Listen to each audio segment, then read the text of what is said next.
We should be live. All right. Well, welcome everyone. Hope you're enjoying MidFall SpeedBall.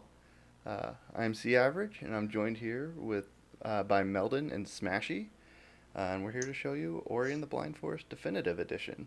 And if we're ready, I'll get ready for time. So we'll start in 3, 2, 1, go.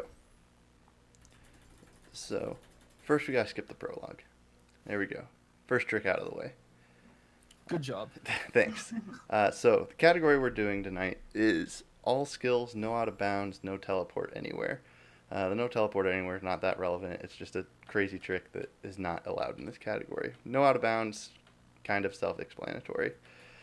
So basically the goal is to get all of the skills as fast as possible and then beat the game. So like any good Metroidvania, we're going to start by running to the left. We're going to grab an energy cell there and save. And then... Yeah, so energy right now is only useful for saving, but later on it'll be really important for using some other abilities. Yeah. And now we're going to get our first sort of skill. This is Sign. This is our little companion. He likes to shoot stuff. Smashy and Meldon don't like to get Sign, but that's not relevant tonight. So yeah, one down. Now we're going to shoot some Frankies. Yeah, so C's gonna try to do this without stopping or turning around. Unfortunately, the Frankies take 5 hits, and Sign could be a little uncooperative. Still, that went pretty well. Yeah. And first required fight done. Oh, darn, missed the jump. Yep. So now we're just going to traverse back the direction we came, but now they're enemies because now we have a way to shoot the enemies. The game's nice in this one instance where it doesn't put those out there until we have something to deal with them. Good job.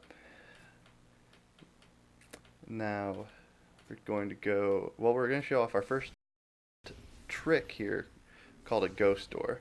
So after we pick up these keystones, we use those to open a door, but doors open slowly. So instead of waiting for the door to open, we're just going to jump in some poison water and die. So we do that because when we respawn, there's a short amount of time that the door is already open for us, and we can just run through it. Like so. So there we go. First trick of the game, right there. Didn't mess it up. If you wait too long, though, you do hit the door, so... Yep. Now, this that green orb there is a health cell, so now we have 4 health instead of 3. I guess I can... So it's good to mention, the UI. So this game, normally you can see your health and energy at the bottom of the screen, but there's a button to toggle it on and off, and having it off skips all dialogue in the game, so for the most part you speedrun with it off. You'll occasionally see C's gonna toggle it if he needs to check his health or energy. Yeah, and right now we are on a little bit of an XP route, so I'm going to toggle it a little bit here at the beginning of the game just to make sure I'm roughly at the XP levels that I want to be at. And there we go. So that was our first time to level up. Blew up all of those brambles so that we don't have to worry about killing them on our way out of here. Yeah, so leveling up does 3 things. It refills your health and energy, which will be really important in a little bit. It has that explosion, which is really nice for dealing some damage. It also gives us an ability point, which will also become relevant in a little bit. Yep. And we now have our second skill, wall jump, which is very self-explanatory. It lets us jump up walls. Yeah. So we're going to immediately use that. Now we do some more backtracking because, again, what's a Metroidvania without some going left and backtracking? We're still going to gather some XP for a very specific level up that's even more vital than this one, where we need to be within 19 XP of a level up when we kill a Frankie so that we can do a trick in a pretty large sequence break. Yeah, we'll talk about that when we get a little closer, but it's, I think, the second largest skip in this category. Yep. So if you played this game casually, you probably remember going left. We're backtracking now a little bit to go collect one of the skills that's specific to the Definitive Edition, Dash. Dash is really nice for going fast, as the name kind of implies. Yeah. So we want to get it as soon as possible. It's also entirely possible that you missed this whole area on your casual playthrough of the Definitive Edition because it's just a little hidden. I know I personally did not get this skill at all when I played casually. So here is kind of... Oh, well, I guess that's a trick there. So that's called Save Anywhere. We store the ability leveling menu so that we can keep moving behind that menu, and then level an ability which saves the game, which, if we do that at the right time, allows us to skip cutscenes. So that's what we did there, and we'll do that quite a bit throughout the run. Yeah, for the most part, cutscenes in this game, once you've started the cutscene, if you can save, the game will think that you've already watched the cutscene and it won't play it again on a reload. So we'll be doing that Save Anywhere a lot, and then later on we'll also be using Rekindle, which is an ability we'll get in a little bit that lets us resave at any of those save locations, which C's making some good use of. There we go. All things considered, that wasn't terrible. Yeah, that's a really tricky jump there. The walls in this game are very accurate to what they look like, so all of those little lips and everything in this game can be very tricky to jump on. But it does lead to some really cool things you can do, like that and some of the later jumps we'll be seeing.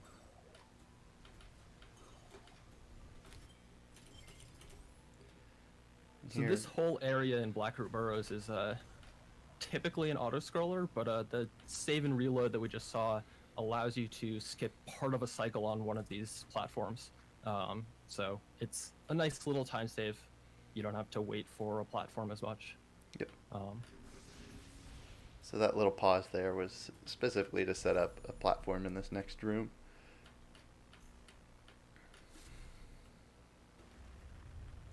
And at this point, hopefully C's XP is in a good spot. Yep, we're good. We're 37 from level up coming in, so pretty much perfect, right where we wanted to be.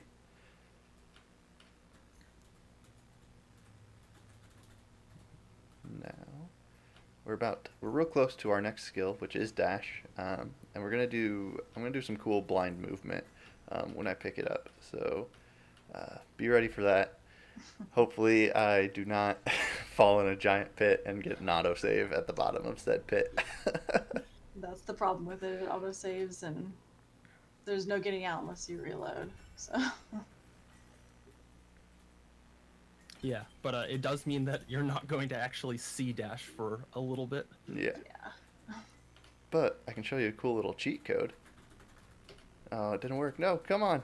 There we go. Now we're purple. Or, oh, I'm in the wrong place.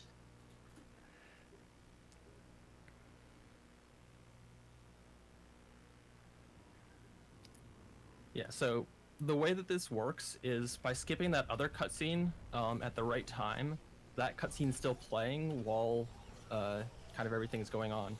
And we're stacking multiple cutscenes so that cutscenes end in the middle of other cutscenes, which gives us movement back. Nice.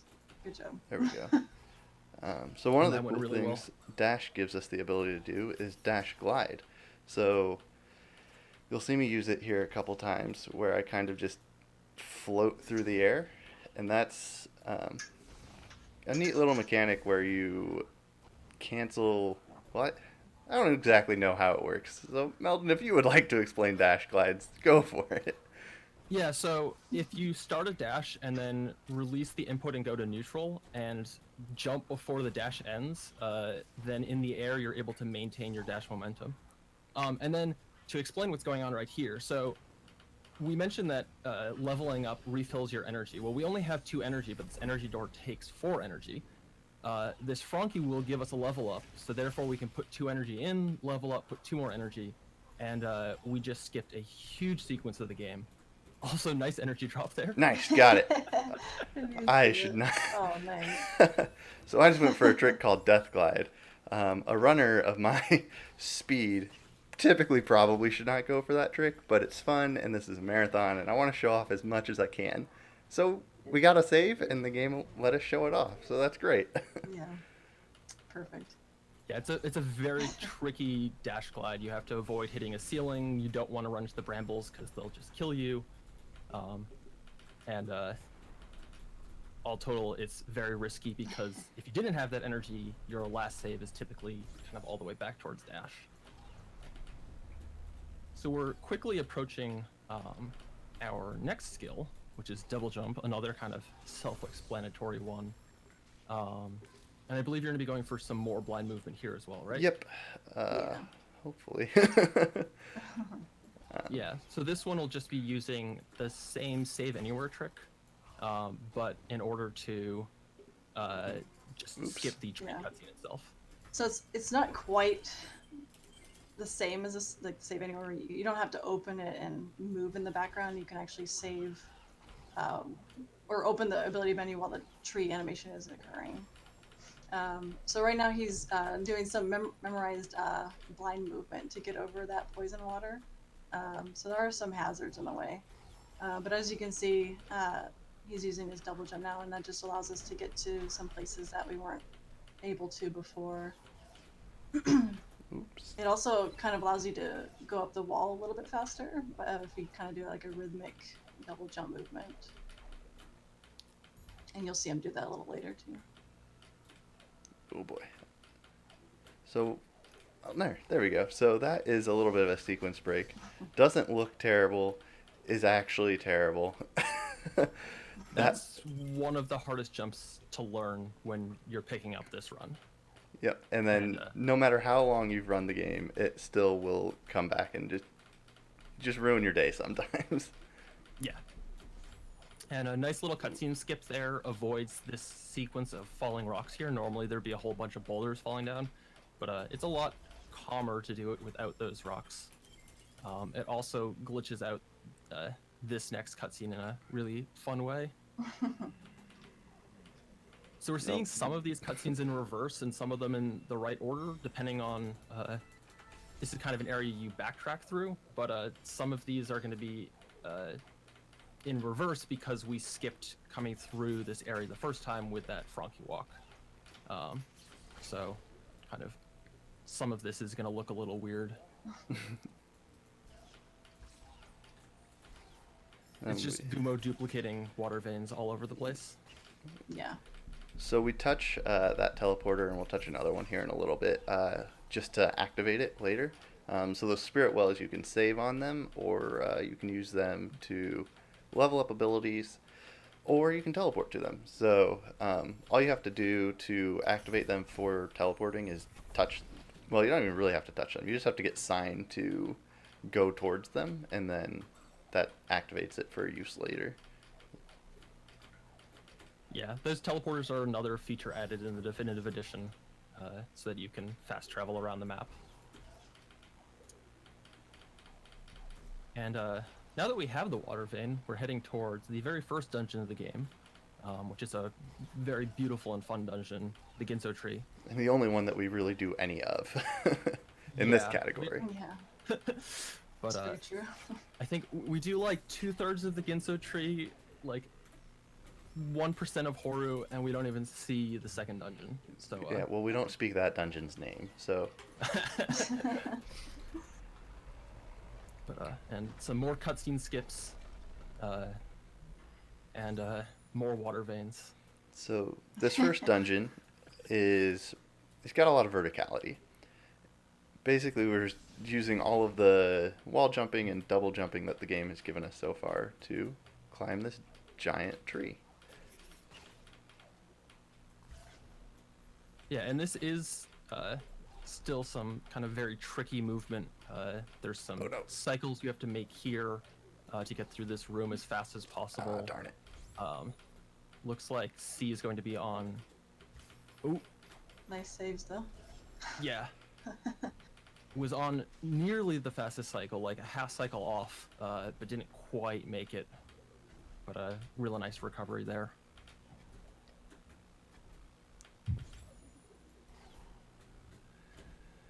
And then we have a nice little skip here in this puzzle room.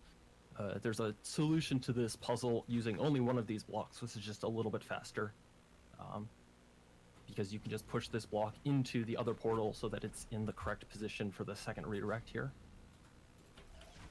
And then we're going to do our first mini-boss fight. Yeah, so normally you're supposed to have Charge Flame for this mini-boss, which makes it a little easier. You can redirect these shots. Instead, C is just going to plink away with Spirit Flame. And you're just trying to get as many shots in as possible, and hopefully the mini-boss spawns in nice locations. He really likes that middle location. Yeah, that was nice. I like that. Okay, not bad. Yeah. Sometimes, so there's 5 locations that mini-boss can spawn. The 5th location all the way to the right, if you don't see the one-framed hell and know that you're supposed to go over there, you can just lose a lot of time as you have to wait for it to despawn and then respawn. Yep. Now we're about to get to everyone's favorite ability and the most unique ability to the Ori and the Blind Forest games, and that is Bash. Yeah, so Bash gives us the ability to take either an enemy, a projectile, or these lanterns, and we can throw the object in one direction and Ori in the other direction, which is really fun and really good for kind of traversing around. And it allows us to do something similar to the... Oh, okay, that was cool. We can do something similar to the dash glides, where we're able to kind of maintain momentum if we go completely neutral when releasing a bash, and we can bash glide.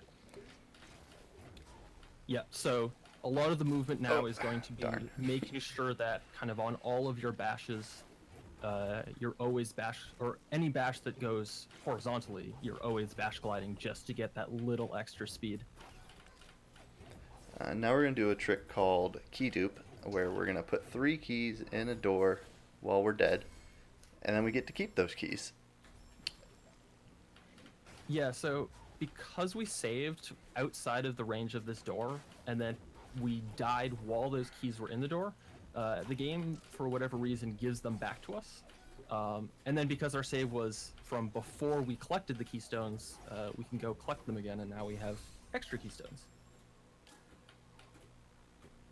Oh, okay. Well, that was not a good death, but we got a hyperspeed, so... Sweet.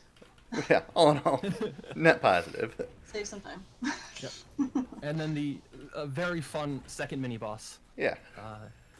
Which is a lot easier than the first mini-boss. So, if any of you ever played this casually, you know that there's a water escape up above. But we found that this is actually slower than what we're about to do. What we're about to do is dumb, but... So, if you were expecting that, I'm sorry. But, so what we do is teleport back to Grotto, and we're trying to go to the Stomp Tree, which is in Swamp. So, I'll explain a little more when we get there, but we use a frog whose name is Ringo, which will be explained a little bit later. But we use him in his shots to get into it. I appear to be on safe ground. Yeah, if you want to see the Ginso escape, you'll have to watch another category. There's a couple of categories that still do it, but in most categories, this trick or some variant of it is faster. Alright, so, C's setting up Ringo for getting him over to these floors and ceilings. Turns out frogs can't swim. So he's got to meticulously place him, so he'll shoot this floor, and then do a series of bashes to do this. There we go. Okay, great. It's actually very difficult, so that was very well done. Yeah, so those shots have a maximum height. So basically you have to try and manipulate the shots so that I just ruined my hyperspeed and then fell in the water. Good job. You have to manipulate the shots so that you're able to get them high enough to break the floor. And sometimes, because frogs are mystical beings, the frog will just phase through floors, or the shots will phase through floors, and it's just The trick's miserable because of that. If it weren't for the frog, the trick would be a lot better, but frogs are just awful. So Yeah, as you can see, oh sorry, go ahead. Frogs really show off how optional the walls in this game are. Yeah. It's just, unfortunately, in this category, Ori has to obey those walls even if the frogs don't.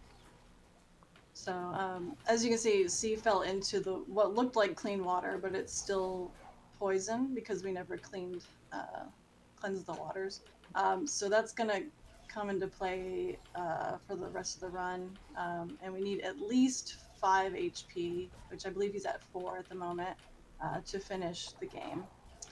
I think C's gonna grab 1 extra one. Yep. just for safety. All right, and now we get to see why this frog is named Ringo. So also, we just collected the Stomp skill, which you've already seen used a couple of times. So Stomp lets us move downwards very fast. So we're going to be doing that basically every place we can. Here's another trick. If I get it right, you won't see anything. Yeah, this is a very, very precise trick. Huh. Nice. I got it on the first try. That's weird. So there's a cutscene there, and if you bash in the very specific spot that C did, then the bash kind of has a little bit of a teleport on it, and it teleports you through the trigger for the cutscene, which lets you skip watching it. So that's a very precise trick and a really nice time save. And those spikes we just went over a second ago do like 9,000 damage or something ridiculous. Come on, frog, come down here. Nice. Yeah, I think it's 9,000. Yeah. So we avoid those. Yeah, which is instant kill because the most health you can get in this game is, I think, 15 total. Yeah. So. That is, in fact, less than 9,000. Yep. So, C just baited this Frankie down so that we can get out of here a little earlier, and is doing some blind movement here with this Save Anywhere menu. This is for a cutscene skip. There's this cutscene here where the tree in the background explains everything we're supposed to be doing, even though we've already done like a third of it. But we don't really want to listen to old trees explain how we're supposed to save the forest. This is a speed run. We're not going to do half of it anyways. I don't think we do any of the things the tree wants us to do, really. We do find the Ginza tree. We burn the forest down. I'm not sure that was one of the things we're supposed to do. But, oh, nope. This is new. Okay. Oh, we're fine.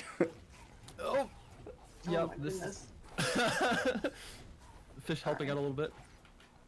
So Safe. there's a trick coming up we call Fast Stompless. Normally in the game it wants you to stomp some rocks up ahead, but it's called Fast Stompless because what we do is we take one of these spider shots and aim it right at the rocks. But what you have to do is move really quickly so you can despawn the cliffs that it would normally run into. But in the meantime, we collect this ability cell. And it appears that Ori was teleported, but actually the shot just hit the rocks. So it plays this cutscene now.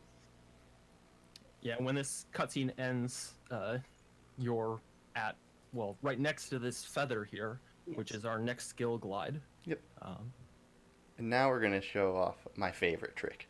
It's called rocket jump. And I'm not going to explain what it is. I'm just going to do it and you'll understand.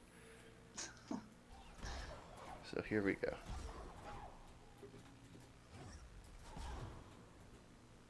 There's rocket jump.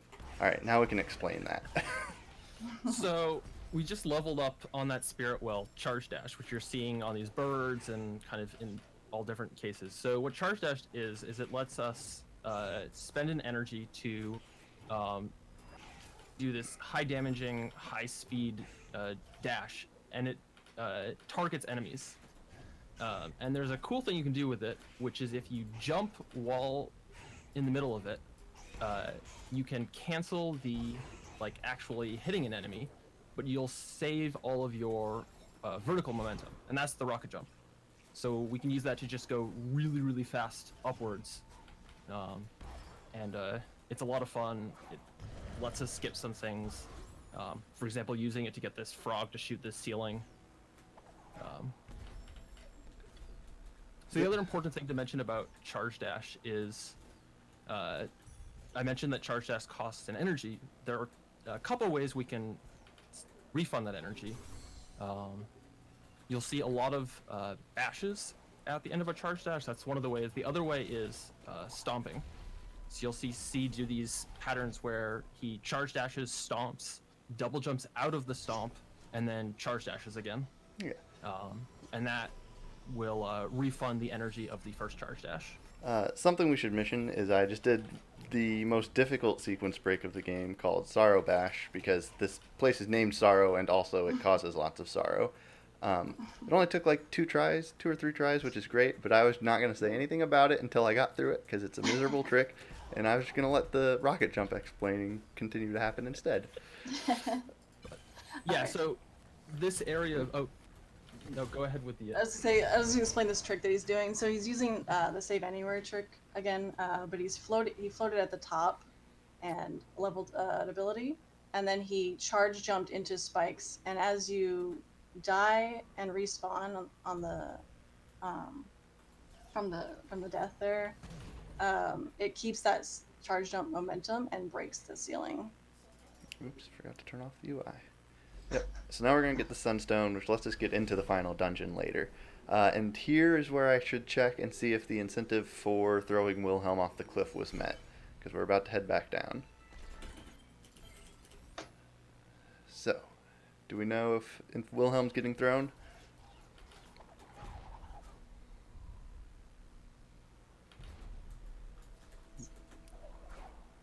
Let me get an incentive to you. 1 second. Okay. Was not met?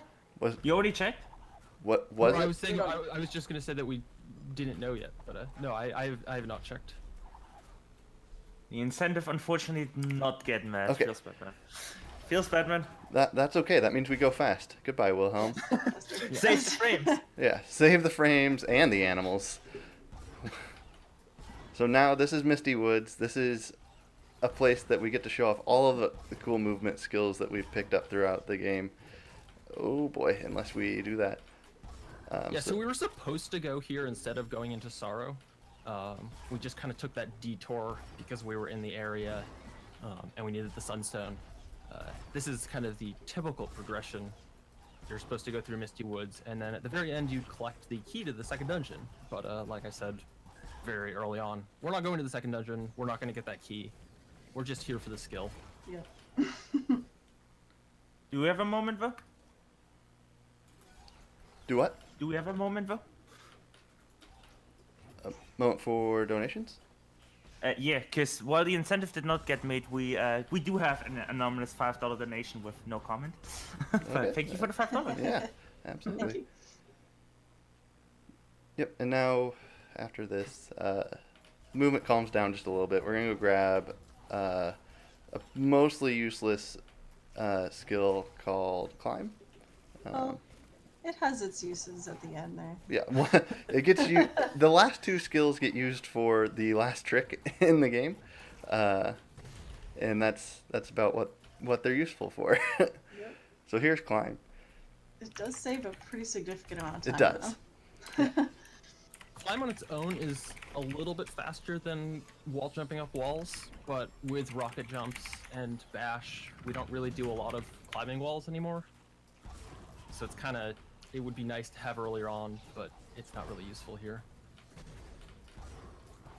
The other Oh, I thing messed that's up that. really There cool we go. about Misty that you probably noticed from watching this is that kind of we keep going to an area, turning around, and everything's changed.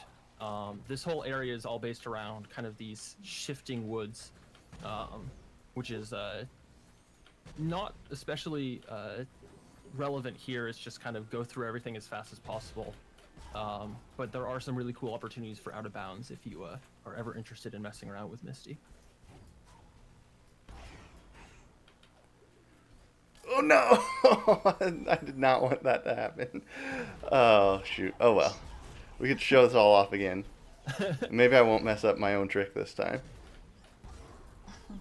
Ah, just Yeah, kidding. so- I'm still going to. Oh, shoot.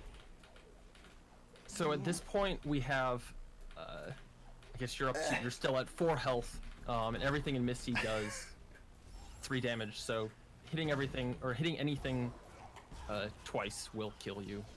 So we're at the point in the run where it's very easy to die. Yes. There And trying we to go. adapt to not your usual movement is very difficult. Yeah, this is a section of the game that we've all, ooh boy, spent a lot of time practicing, which means it's a lot of muscle memory, which also means that anytime anything goes a little awry, it gets really ugly really fast. Yeah, and also at this point in the game, there's so many little pieces of movement you're trying to do to save a little bit of time here, a little bit of time there, that kind of, there's a lot to focus on. It's very high pace, as you can probably tell. Yeah. And we're still at 4 health, so any one hit will, it just takes 2 hits really to die here. So. Oh, and we're using all of that energy that we have for going fast, because Ooh. energy is used for charge jumps or charge dashes or rocket jumps. So saving is slow. Whew. Nice. Nice little recovery there. That's a really cool rocket jump that was found. I was going to say recently, more recently than a lot of tricks in this game, but still quite a while ago. There were 2 mini bosses there. They're gone now. Yeah, that mini boss fight really shows off the power of charge jump and charge dash. We can do a ridiculous amount of damage at this point. And now we are free to go get our last skill, which is grenade, which is basically sign, but we can throw him. And they're like 95% useless in this category. Right. Yeah. We thought it was There's, completely useless before. Yeah. But normally in the definitive edition, grenades used for unlocking a bunch of secrets. There's these lanterns you have to go around and use the grenades to get, but that's slow. And since grenades are our last skill, we don't actually need to get anything after it. But it is really useful for a trick right at the very end. We do a little glitch there to make a lever get stuck so that that door opens and stays open. Oh, come on. There we go. And Oops. these lasers are instant kill. Although at this point, a lot of things are just instant kill because we don't have very much health. And another cutscene skip here, and that's a very nice cutscene skip. It's like a 60-second cutscene or something. It's one of the longest in the game. And we have grenade. So that's all of the skills. We're all done with those. We just need to actually go finish the game. So we're gonna start making our way to Mount Horu, which is Oh. Oh. No. Okay. Yep, nope. Didn't get it. but We'll show it off. yeah, you'll see it at some point. But yeah, so we're gonna head towards Mount Horu, which is the final dungeon of the game. Although we won't be doing basically any of it. But I don't know. Are you gonna be going for some of the other grenade jumps? On the way? It will depend on how my movement decides to be on the way there. We'll see how much energy I have when I get there. I'm not great at them, so I don't tend to go for very many. Yeah. Yeah, So they're- Oh, go ahead. So to explain what a grenade jump is, so it's a one-frame trick where you have to throw a grenade and then charge jump on the next frame while climbing on a wall.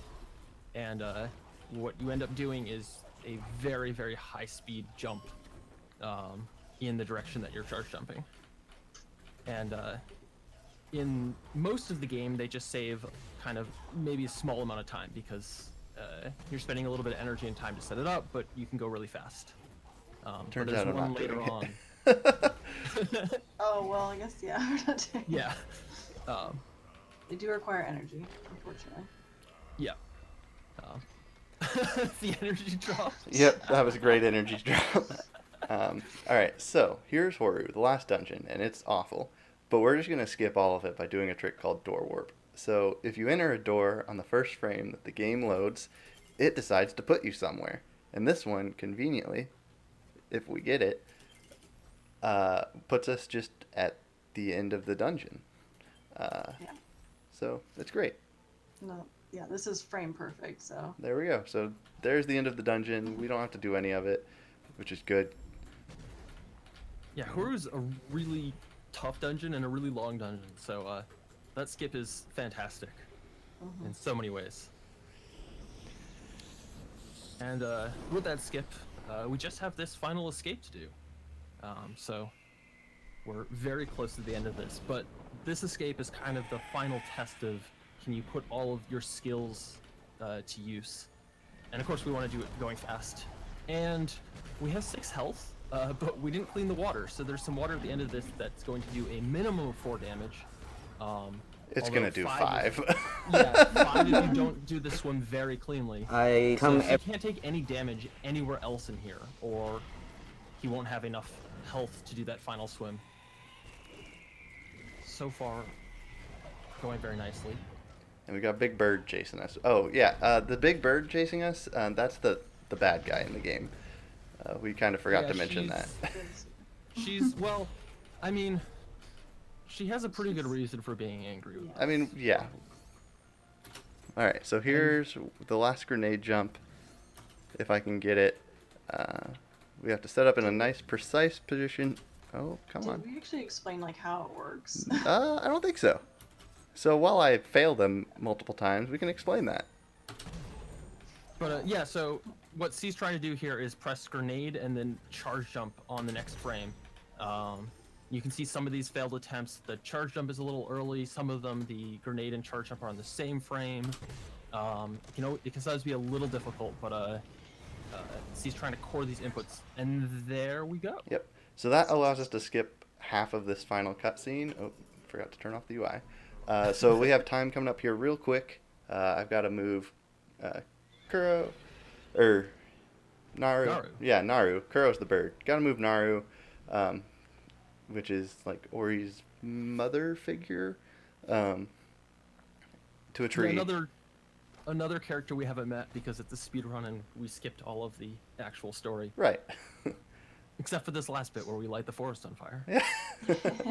And time. GG. GG. So that is Ori and the Blind Forest Definitive Edition. Now we have all the sad cutscenes because we've set the forest on fire and made people sad. Do we have any more donations to read off? I believe not. No, not yet, but All right, well, that's fine. no, there's always the rest of the marathon. Yeah, to go, this you know? we are on day 1 of the marathon. Yeah. I think there's one more run left tonight, but we still got 2 more days of marathon to go. So, you know, please stick around, hang out, watch all the runs, and yeah, we're raising money for a good cause. So, be here and have fun. Also, to quickly plug this wonderful speedrun, this is a pretty easy run to learn. There's a lot of kind of intermediate strats if you don't want to go for all the hardest stuff. So definitely check out the Ori Discord. A lot of friendly people there. Also, I think I'm required to plug the randomizer at the same Yes, time. we do have an awesome randomizer, awesome bingo. OriRando.com. Yep, OriRando.com. And I encourage you to go check out some of the top runners of this category because there are a lot of things that I'm not capable of showing you that are really cool to check out. Our world record holder, Lucy, she is crazy and has pushed this game to limits that nobody thought were possible. So definitely check her runs out too because they're incredible. there's also tons of other categories, both utilizing a lot of out of bounds, and then there's also categories that kind of try to stay away from that. So kind of whatever you like in a speedrun, Ori probably has it. Yep. And I think that's pretty much all for us. Thank you, Melvin and Smashy, for joining me. Thanks for running.